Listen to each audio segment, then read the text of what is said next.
it's me, Canadensis, and for today's video I'm going to be doing a sewing tutorial / guide on how to make this bustier top. I am going to be using a sewing machine. You can do this without a sewing machine. I just really hate hand sewing. It just depends on your preference. I'm going to be showing you how to make this bustier top using an LOL Surprise OMG garment bag. I used a bag this size. There is a longer version that normally will hold pants and long coats. That one is more ideal to use for any kind of sewing, but for this bustier and this pleated skirt, I only used one of these garment bags. And the reason I'm going to be using this is because this fabric is relatively accessible. I think most doll collectors right now will have at least one OMG doll, and if you don't, you can just use any other fabric. And this fabric is super easy to work with because it doesn't fray and you can hem it really easily, so I think it's a really good fabric to use for your first doll project because doing clothing on doll scale is far different. I'm also not an expert by any means. I usually sew clothes for myself, and I taught myself how to do it, with help from my mom, of course, but she's also, like, not an expert, and she taught herself as well. So, you know, this isn't going to be super hard to follow. I'm not going to use any advanced techniques or anything. I'm just going to simply show you how to go from start to finish on this bustier top. I've done a few samples here so that you can get an idea for them, and then if you'd like to see a video on the pleated skirt also using this, let me know and I'll do that for you.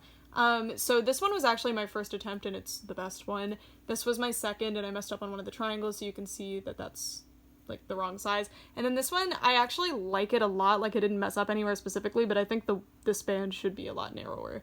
And then this is my perfect one here. This is the one I did for the giant size Amaya. It is so much easier to make these larger, of course, because you have more room for error, sizing is easier, stitching is a lot easier, hemming's easier, everything's easier on this scale. But I'm going to show you how to do it for the regular size rainbow high dolls. So I'm going to show you how to make your own pattern. The reason I'm going to show you how to make your own pattern is because it just makes sewing way easier when you understand how things actually go together instead of following somebody else's pattern. Although looking at other patterns or following other people's patterns can help, but I think when you first start sewing, you should really learn how to fabricate your own. So we're going to be looking at this bustier top that comes with Crystal Bailey, and the reason that I'm using this specifically is because the shape of the piece that we're making is very similar to this, and also the size of this is very important. So I just use notebook paper and I'm going to draw the length. Okay, so this is the absolute length we need, and I don't want it to be too big of a little band, so it's going to be like this. Now, this is what I want it to look like when it's actually on the doll. When you sew, you have to hem the fabric generally. We are going to be hemming this fabric just for practice sake, but you don't have to. You can skip this step if you want to if you're using the OMG fabric. So we're going to do that. This is my seam allowance. This is a very small seam allowance.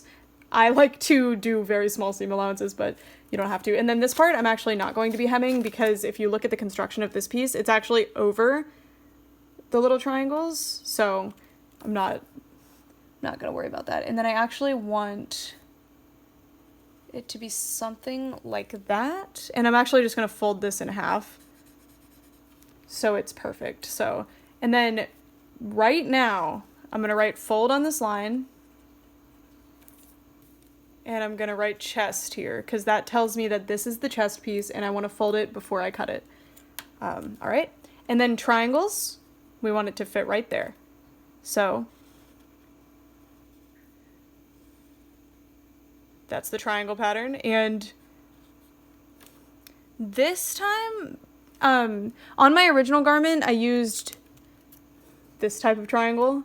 This was the pattern for the original ones you were seeing, but this time I want to go with more of a triangle. This was the pattern that I used for the giant size Amaya. So this is the waistband and the back band, and then that's the triangle. So that's it. That's all you need. And then I know what this is, but I'll write it. And although this doesn't look like a left and right, it will be marginally different. Trust me on this, unless you drew a perfect equilateral triangle, which you probably didn't. Just mark that as the left one or the right one, depending on which one you did. All right, now we are going to cut these pieces out. It's very important that you cut these bigger than they are on the paper, except on any fold lines, because, well, I guess you don't have to do it here. I'll show you in a second, because something really nifty about this OMG fabric is that you can draw on it with normal pencil and it doesn't show through. And that's going to be very handy. And I did draw the seam allowance on this one. All right, so seam allowance is just that extra bit I did there. And this is a seam where you just kind of fold it over itself so the raw edge is inside the garment. All right, now we're done with this. This is your entire pattern. That's it. That is all you need. All right, now we're going to unravel this. You just kind of, just be careful. All right, and then this is all the fabric we have to work with. On doll scale, this is a huge amount of fabric. Like, you can do a lot with this amount of fabric. You do want to be careful though, because this you don't want to use because it'll peel the design away. All right, so now I'm going to get as close to the edge as possible. And then this is patterned, so I want to make sure all of my pieces are facing the same direction. All right, so we want to conserve as much fabric as possible, so I'm just going to draw each of my pieces on using the patterns. So since this is L, triangle L, you flip it over where what you wrote on isn't showing anymore, and then that is R. Make sure, again, when you trace, you're kind of far away from the other thing so you can give a seam allowance. R. And that's just denoting the left and the right. When I write left and right, I'm referring to when it's sitting in front of me, by the way, not what it's actually going to be on the doll. And then here is the chest. The chest is a folded piece, so we're actually going to do it a little bit differently. So I'm going to cut this little piece of fabric out, and then this is going to be for the chest and back. So I fold it in half the other way. Make sure the selvage edge is not part of it. Put it on here. And then this is actually really convenient because I use this exact same piece for the back. And then I just cut it out. I'm not drawing this one on just because I already did the seam allowance, but also you can just cut a little bit outside of the seam allowance or a little bit outside of the pattern to create your seam allowance. Just give yourself more seam allowance than you think you need. I know I'm saying that word a lot, but that's like a really important thing in sewing, and that's something I often ignore. I just blatantly ignore it. And then for the back, I'm just doing like a square, but it's the same exact size, and then I cut along the fold, and cutting along the fold is just going to give me 2 exact pieces, and then I'm going to write left and right on them right now, so that I remember. Left and right, done. All right, so left and right back, this is the chest, and our little triangles. We're gonna cut outside of the triangles because you want extra space for your seams and for sewing the pieces together. And this isn't something that like only beginners do or anything. You literally always have to leave seams. You can do smaller seams once you get better at this, but like it's non-negotiable.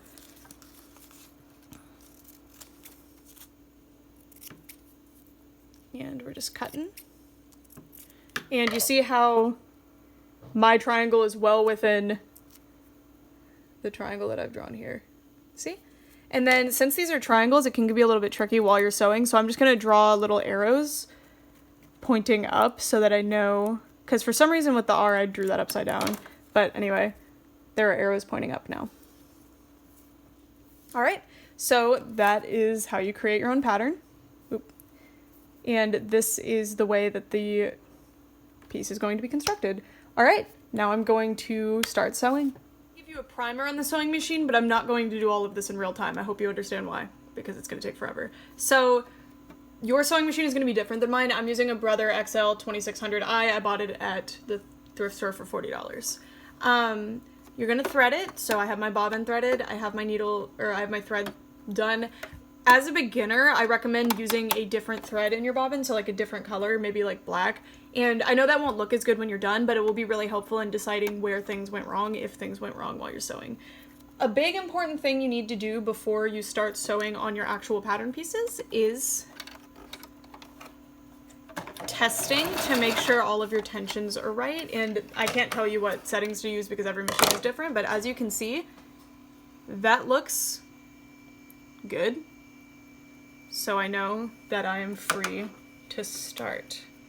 So the first thing that I'm going to be hemming is the bottom of the like chest band. And you just press your foot down. This is the presser foot. I've folded my hem. You would normally iron your hem, but this material is so paper-like that you don't really need to. I did iron the one I did earlier, but you don't really need to. Anyway, you're gonna wanna keep your stitch as straight as possible. It makes it look a lot nicer. It makes it stay together a lot nicer.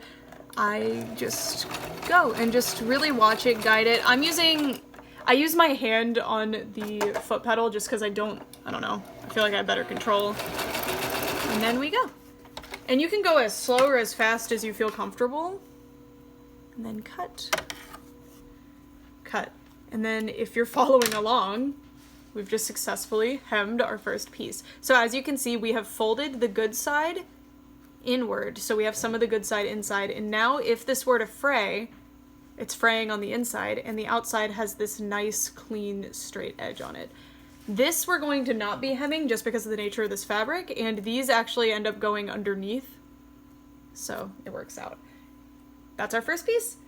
All right, now we're going to be hemming the triangles. You hem every bit of it except the bottom, so hem the left and right sides of the triangle. Don't hem the bottoms. And then for the back piece, which I actually redid, I opted to lengthen a little bit just in case, and I still need to cut it in half. And you hem the top and bottom of this, or just the bottom, it's up to you. And you don't really need to hem these sides, you can if you want to. The insides don't need hemmed though, because they are going to be attached to this piece. All right, so I'm gonna do a time lapse of all the hemming. Here I am hemming these side pieces. I wanted to make something clear about hemming because I told you guys we're only hemming the top and the bottom, so it's gonna beg the question, why aren't we doing the left and right? You probably should hem the part where the Velcro is going to go, but you don't really need to, especially because this fabric doesn't fray. But on the side that's actually going to be touching the chest piece, the reason you're not hemming that is because you're sewing it to another piece of fabric, so the part you would have hemmed is just inside of the garment, so it's just kind of a waste of time. Two things first. One, I apologize for this angle. I'm trying. Two, these white marks are not like my table being dirty. I put a lot of boiling water on this table and it like ruined the finish. Anyway, these are your pattern pieces. I don't worry about the straps until the end because you literally just cut like a straight line out. It's not complicated. So here's all of our pieces hemmed, the triangles. And that's what they look like on the inside. These are the side backs. And here's the front. So for the construction, I always start here. I'm saying always. Well, I did do this a bunch of times. Okay, so sometimes you're going to switch the left and right. Just depends on how the triangles turned out. So I'm probably going to do it like that. So yeah, you just make sure they're straight, and then you can pin them in place if you want. I will honestly normally tape them because that keeps them exactly where I want them, and then I can just rip the tape off rip the tape off when I'm done. So yeah, and because of the construction of this specific thing, you're actually just going to sew right on top of here. Usually you do good side to good side sew and then flip it inside out, but that's not how this specific thing is constructed. I'll show you the like usual way of sewing in just a moment. Alright, so here is what it is looking like. And now it is one kind of continuous piece, you know? These are now really on there, they're not coming off, and we're starting to see it become doll clothing. So now we're going to be attaching the side backs, and so I told you guys that this was the exception. Normally when you sew, good side, outside, bad side, inside, got it? Good side to good side, you sew it together, and then when you flip it outside, good side, see that? So I have my bad side on the outside here, bad side on the outside here, and we're gonna sew this on. And I'm gonna demonstrate this one live just because this is an important part of sewing. And I'm just gonna go slow. And then this is something new as well. This is how I reverse my machine. Most machines do it differently. This is the only machine I've ever seen that does this. I really like this. It's not as good for when I'm using my hand on the foot pedal, but you know, I'm gonna reverse it. And then that's just gonna lock it in better. The reason I did that there and I haven't done it anywhere else is because that's just a really high tension area. And there you go.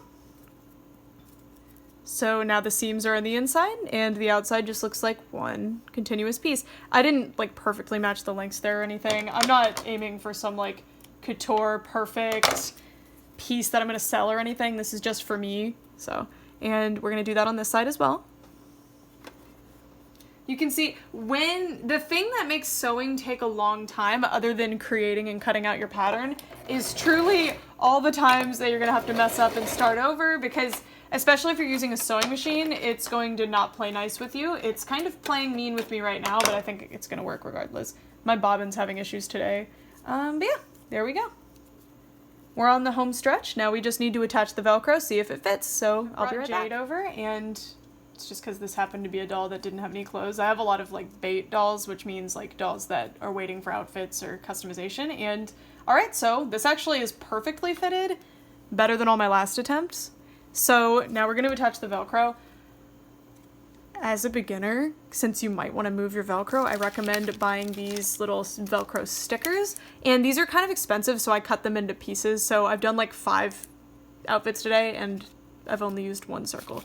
And basically, 1 piece of Velcro. And you can sew these in place later. I just recommend don't sew these on your machine because they're sticky, so you're gonna get your needle all sticky. You can sew it on the machine, you just have to clean your needle off when you're done, and yeah. So 1 goes on the outside, 1 goes on the inside, and I'm just cutting off when it goes over the edge a little bit, just because I don't want that.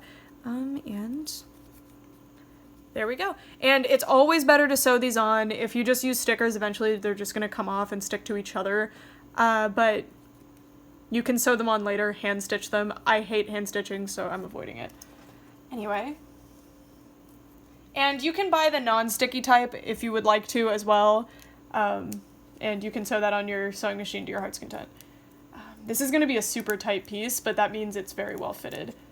There we go. So her hair's stuck in it. But yeah, pretty tight as you can see, but I want it to be super tight because that helps these stay up. All right, so last step is the straps. So I just kind of wing it with the straps. I'm using this as a guide because I have it, but if I didn't, I just wouldn't. So I'm basically just gonna eyeball that and then cut out little strips. To show you what I did, literally just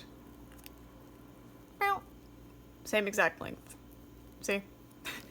And if you don't have that, you can just trial and error it. It's not a big deal.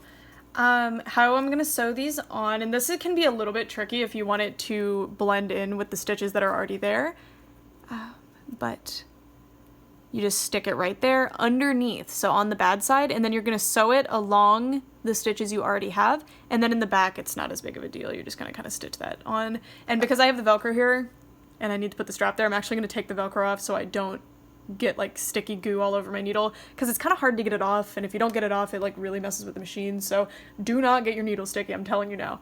All right, now we're gonna switch to time lapse again. I'm gonna tell you right now, just hand stitch these on. Like, don't use the machine. It's so much easier to do it hand stitched. I'm just being stubborn, but it really helps to actually just tape the straps on. But again, use masking tape, because this is actually the step where the tape that I used peeled some of the pattern off, but it's fine.